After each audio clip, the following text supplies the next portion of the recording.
almost like Broken or something off of Songs from the Big Chair. It was like, have you been listening to Tears for Fears? This is awesome.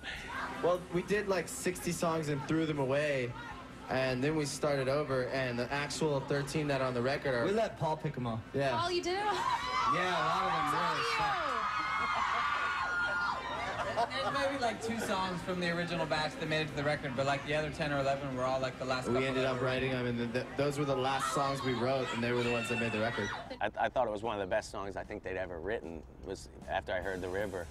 And as the record went on, I thought it was really cool because it really doesn't sound like their other records, and I don't think they were trying to make it sound like their other records, and I think that takes balls. I think it more had to do with just giving ourselves time, because like you can't try to rush a record, so we had to let our experiences kind of settle in, and the last 3 albums, kind of what we learned along the way, and so it was good for us to just take that time, It was neat to watch, them say, hey, we're going to just be really honest, and they knew that they had to do something substantial. So I like that their record took chances, you know what I mean, their newest record. And they've definitely grown with each record they've done. Yeah. A lot of that has to do with Dino coming in, though, because, he was a big part of making this record because he came up with all the beats, and kind of like, he's not the typical kind of pop-punk drummer that we'd always been playing with, different drummers that were like, Dino comes from a whole different school of music, so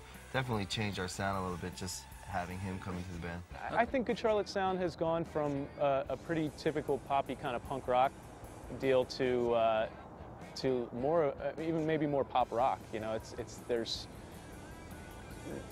The vocals on some tunes have changed to a more pure vocal style where it's not so nasty and so snotty as it is just singing a good melody, And, you always get that kind of Johnny Rotten, like, punk rock snotty attitude out of punk rock bands, and they've done plenty of that. And I think that it's obvious they're successful at that, so it's kind of cool that they're spreading their wings and doing a little bit different stuff. From Young and the Hopeless to Chronicles of Life and Death to the brand new album, they've been able to change their sound and realm so much, and I think that's really what's been able to promote them and get them into the next level.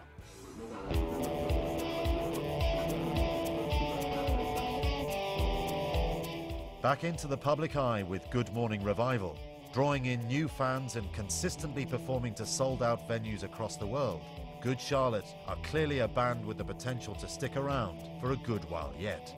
The reason why I think they'll stick around is, first of all, the same 4 guys have been buddies since they were kids. Granted, Billy and Paul kind of came in late, but they were teenagers when they all started the band. So you have that kind of fraternity from the get-go that hopefully will carry you through the rough times. I think that the ingredients that someone exhibits in the beginning that get them to success are the ingredients that either destroy them or sustain them. And I think that what I see with them is that they're obviously very smart. They're obviously very driven. And I think those, they're good ingredients for, they augur well for a sustained career, in my opinion. They're going to mature, and their tastes are going to change, and the things that they're interested in are going to change, but I think they're always going to be musicians and always create. I don't know if the movies is perfect for them. I saw a movie with Joel in it. I don't think acting's their forte, but I definitely think music is, and as they grow as individuals, so are their music. I would say the biggest attraction with Good Charlotte and how fast they escalated is that a lot of times when a band goes big, they go from here to there. A lot of times it's, oh, they sold out. Oh, they changed their style to do this or do that, blah, blah, blah. Good Charlotte did not sell out. When they were 2 twins playing solo acoustic, they played brilliant 3-minute pop songs. It wasn't like they were some hardcore punk band and a label took them and molded them into what they wanted. They were already packaged and processed to be huge. And as they grew up, their music's going to grow up. They're not trying to fit some mold. They're not trying to write the same record 5 times over and over again. That's why they've continued. Well, it was like March On was kind of like a letter to our fans, because we get letters all the time, like every single day, when we meet our fans, we get letters about things they're going through in their life, and we're so, a lot of our fans are like a little younger than us, and so we might not be going through the same things anymore, but we're kind of on the other side, and we're like, just keep going, you get through it, and you'll get to the other side. And it was kind of like our kind of letter back to our fans from all the different things they tell us and the hard times they go through. And it's hard to hear people go through hard times. You can't do anything about it. So we wrote them a song, and that's that song. They've always been true to themselves. They've never tried to follow a trend.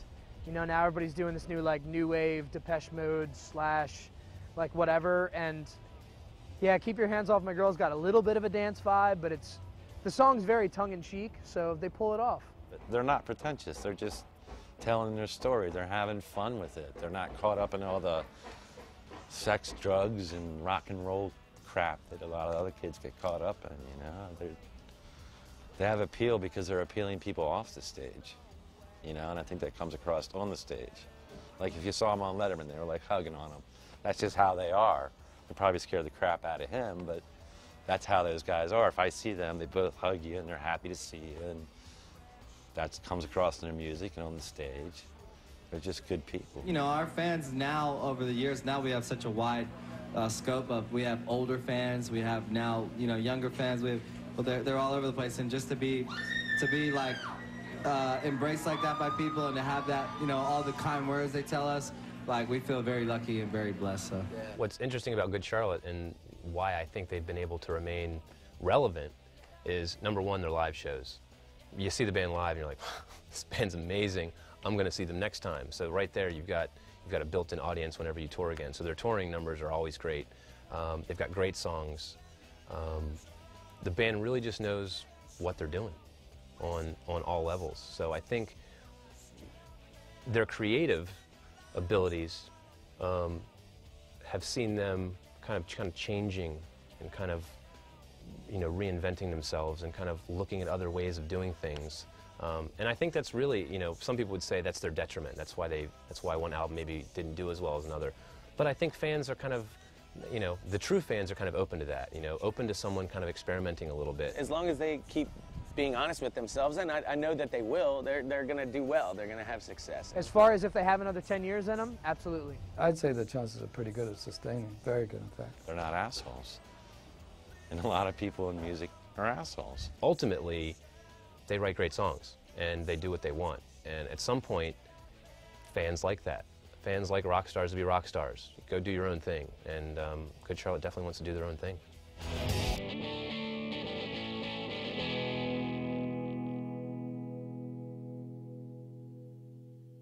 Sure, too, I always tease them, if you ever get in Rolling Stone, I'm going to tell them that in the interview.